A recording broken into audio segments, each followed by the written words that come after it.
Welcome to this episode of ACG's Growth TV. I'm your host, Katie Mulligan, and I'm joined today by Tara Krauss, Head of Accident and Health at global insurance firm QBE North America, the sponsor of today's episode.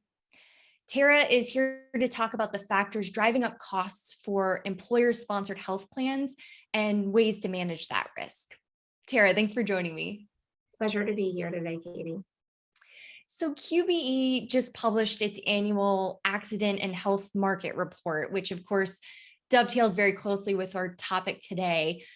If you had to point to maybe one major theme or takeaway from this year's report, what would it be? I guess the one major theme I would say is the frequency of high dollar claims are up. Our analysis of the stop loss claimants exceeding a $200,000 claim limit showed frequency of all claims rose 17% year over year since last year. Advancements in medical technologies and innovations in the healthcare space are certainly improving disease therapies, but frequency and severity of claims are becoming more prevalent. And speaking to claim frequency, respiratory claims nearly doubled as a consequence of COVID-19, which was fairly surprising to us. However, the leading claims that continue to be driving the high dollar claims are neoplasms, that lead to cancer, premature births, and circulatory claims. Neoplasm claims actually frequency increased 20% in 21, and the severity of those claims increased 6%.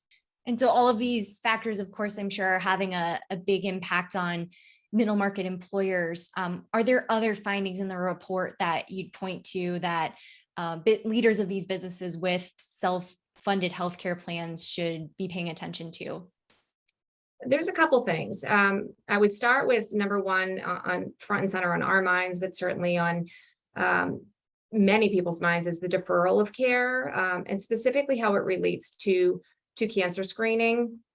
As I mentioned, the neoplasm claims were up year over year, and during the pandemic with lockdowns, there was screenings and non-critical treatment was deferred. So cancer patients or people that may have had an underlying cancer diagnosis were experiencing consequential delays in screening. I think last year our report indicated that there were 80 to 90% of screenings that people would typically receive were delayed. So this naturally presented an opportunity for the disease to worsen and require more expensive treatment. So we anticipate as a carrier to see that significant impact with neoplasms, representing such a large part of our excess claims. Some other areas that they want to probably think about are just chronic diseases in general. Those are on the rise. Cancer, heart disease, diabetes, obesity, those can all be impacted by, lifestyle choices. So things that employers can do, to help impact those are really important.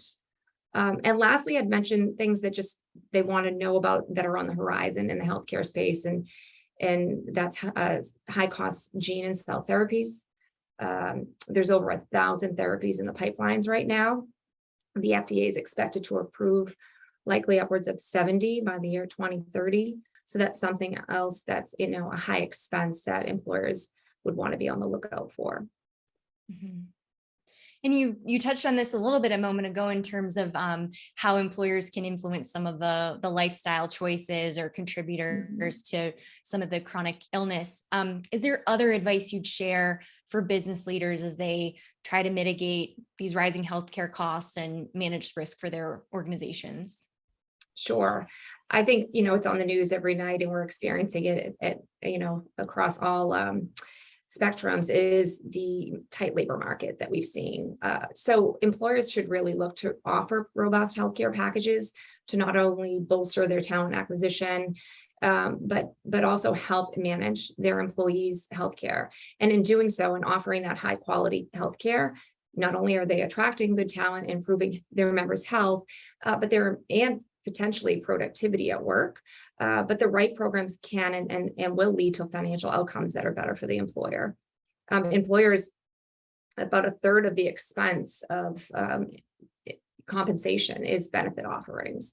So it's prudent for them to look for ways to offer services to their employees that it can help reduce expenses, packages that present emphasis on behavioral changes, BMI monitoring, mental health, behavioral health services. Those can all have a great impact on the overall expenses to the benefit plan. One of the things that an employer of the middle market might want to look at if they're maybe currently fully insured is looking to self-insure, even potentially joining a group captive solution where they can look at ways to reduce waste, considering self-insurance uniquely positions an employer group. There's complexity of healthcare market, but they get strong visibility. They can customize plan designs, certainly have stronger clinical outreach, and have ways to proactively manage the risk, have full transparency of their claims costs, and look for ways to lower administrative burdens to the plan.